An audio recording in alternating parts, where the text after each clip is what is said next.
2004 से 14 तक मनमोहन सिंह 10 सालों तक देश के पीएम रहे। इस दौरान उनकी अनगिनत उपलब्धियां रहीं। हालांकि एक दौर ऐसा भी आया जब उनकी लीडरशिप वाली कांग्रेस और यूपीए पर न जाने कितने आरोप लगे। हाल तो ये हो गया कि कथित कोयला घोटाले के मामले में सीधे पीएम सिंह पर आरोप के दाग लगे। इस स्टोरी में हम इसी पर बात करेंगे कि सिंह के दौर की कांग्रेस और यूपीए पर कौन से गंभीर आरोप लगे। अगर उनके पहले कार्यकाल की बात करें तो कहने वालों ने कहा कि 2006 में परमाणु समझौता करके सिंह ने भारत को अमेरिका के हाथों बेच दिया। ऐसा कहने वालों में जो सबसे पहली पंक्ति में थे वो लेफ्ट वाले थे, जो कि उस टाइम में अलायंस में थे यूपीए के साथ। हालांकि अब जब कुछ सालों बाद इस फैसले को 10 साल हो जाएंगे तो कहीं से भी कोई ये नहीं कहने की स्थिति में है कि परमाणु समझौते से भारत को अमेरिका के हाथों बेच दिया गया था। उल्टे ये जरूर कहा जा सकता है कि समझौते के बाद भारत उस न्यूक्लियर एलीट क्लब का हिस्सा बना जिसके लिए पहले भारत किसी अछूत से कम नहीं था। परमाणु समझौते के बाद 2008 में मुंबई में हमला हो गया, आतंकी हमला। मनमोहन सिंह की सरकार पर एक कमजोर सरकार होने का आरोप लगाया गया। हमले के बाद देश की एक बड़ी आबादी को आज तक इसकी शिकायत है कि तब मनमोहन सिंह ने पाकिस्तान के खिलाफ कोई बड़ा कदम नहीं उठाया। हालांकि अपनी एक किताब में ब्रिटेन के former prime minister David Cameron ने दावा किया है कि पीएम सिंह ने उनसे कहा था कि अगर पाकिस्तान 26/11 जैसा कोई और हमला करता है तो सिंह को मजबूरन मिलिट्री एक्शन लेना होगा। ऐसी बातों के बावजूद सिंह के कार्यकाल में लगातार हुए आतंकी हमलों की शिकायत देश की एक आबादी को या पूरे देश को हमेशा रहेगी। इसके अलावा यूपीए 2 में तो जैसे घोटालों के आरोपों की बाढ़ आ गई। तब की मनमोहन सिंह की सरकार के ऊपर कॉमनवेल्थ से लेकर 2G, आदर्श हाउसिंग स्कैम, कोयला घोटाला, तमाम गंभीर आरोप लगे। इन आरोपों की आंच सीधे प्राइम मिनिस्टर तक पहुंची। हालांकि इनमें से ज्यादातर आरोप मुंह के बल गिर गए। मतलब इनके मुंह के बल गिरने का एक बड़ा उदाहरण है मनमोहन सिंह के दौर में कैग के मुखिया रहे विनोद राय की माफी। विनोद राय के कैग प्रमुख रहते हुए 2G का ऑडिट हुआ, कथित घोटाले का मामला निकलकर सामने आया।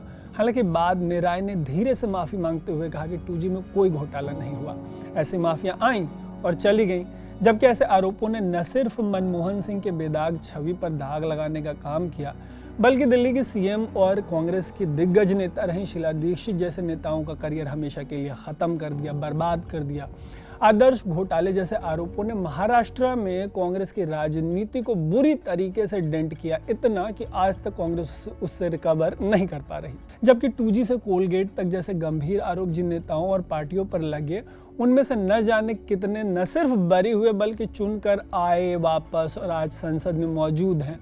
ऐसे आरोपों की वजह से सिंह को एक्सीडेंटल प्राइम मिनिस्टर तक बुलाया गया। संजय बारू एक समय भाषण लिखा करते थे मनमोहन सिंह का, प्राइम मिनिस्टर जब वो थे। फिर एक दिन लिखते लिखते बारू ने अब एक किताब लिख दी। अपनी किताब के कवर पर उन्होंने सिंह को एक्सीडेंटल प्राइम मिनिस्टर बता दिया। इस पर एक फिल्म बनी। फिल्म में अनुपम खेर ने मनमोहन सिंह का एक्सीडेंटल प्राइम मिनिस्टर का किरदार निभाया। फिल्मी पर्दे पर एक्सीडेंटल प्राइम मिनिस्टर का रोल प्ले करने वाले खेर ने सिंह के निधन के बाद एक ट्वीट किया जिसमें लिखा है कि सिंह बहुत अच्छे इंसान थे, बहुत ईमानदार थे, महान अर्थशास्त्री थे, बहुत विनम्र थे। उन्होंने ये भी लिखा कि कुछ लोगों को लग सकता है कि सिंह एक चतुर नेता नहीं थे। ऐसा कहते हुए अनुपम खेर ने पूर्व पीएम को भावभीनी श्रद्धांजलि अर्पित की। और अगर बात करें सिंह को लेकर उठाए गए सवालों की, तो दुनिया भर में आई आर्थिक मंदी के बाद मनमोहन सिंह की सरकार के ऊपर पॉलिसी पैरालिसिस के भी आरोप लगे थे। मतलब कहा गया था कि सरकार नीतियां नहीं बना पा रही। सवालों का ये वो दौर था जब अन्ना हजारे के फेस के साथ इंडिया अगेंस्ट करप्शन 2011 के आसपास सड़क पर उतर के देश के हर भ्रष्टाचार का ठीकरा मनमोहन सिंह और उनकी कांग्रेस पर फोड़ रही थी। कहा जा रहा था कि अगर लोकपाल बिल पास नहीं हुआ तो देश लुट जाएगा।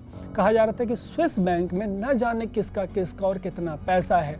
कहा जा रहा था कि अगर ये पैसा आ गया तो भारत अमेरिका से अमीर हो जाएगा। कहा जा रहा था कि तेल बहुत महंगा है और रुपया लगातार गिर रहा है, और न जाने क्या क्या और कहा जा रहा था। अब कोई लोकपाल बिल की बात नहीं करता, लोकपाल के नहीं आने से देश के लुटने बर्बाद होने की बात नहीं करता, स्विस बैंक से काला धन लाने की बात नहीं करता, कोई चर्चा नहीं होती इसकी। बाकी जो भी कहा गया, मतलब ये जो तमाम बातें कहेंगे उसको लेकर आपकी जो भी राय है, और मनमोहन सिंह के प्राइम मिनिस्टरशिप पर आपकी जो भी राय है, उनके प्रधानमंत्री होने पे, उनके इंसान होने पे, उनके नेता और इकोनॉमिस्ट होने पे, ये तमाम बातें, उनके इन एंड अराउंड जो एलिगेशंस थे, उन पे अपना ओपिनियन हमें कमेंट बॉक्स में ज़रूर बताइएगा।